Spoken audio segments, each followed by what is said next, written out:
नबी करीम अलैहिस्सलाम नमाज पढ़ा रहे थे, जोहर की नमाज थी, असर की नमाज थी, सही मुस्लिम में मौजूद है। हजरत अबू हुरैरा फरमाते हैं नमाज पढ़ाते पढ़ाते नबी पाक ने कदम आगे किया, नमाज पढ़ाते पढ़ाते कदम आगे किया और यूं हाथ उठाया फिर वापस कर लिया।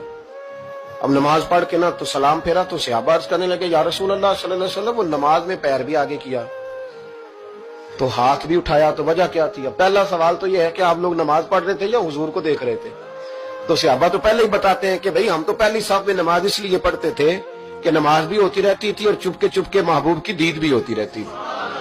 हुजूर से पूछा या रसूल अल्लाह, वो नमाज पढ़ते पढ़ते कदम आगे बढ़ाया आपने तो फिर पीछे कर लिया, क्या था? और हाथ उठाया तो फिर आपने नीचे कर लिया।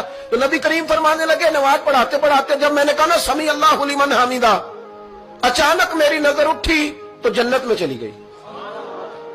नजर उठी तो जन्नत में, तेरे लिए 2-4 कदम अर्श बरी है।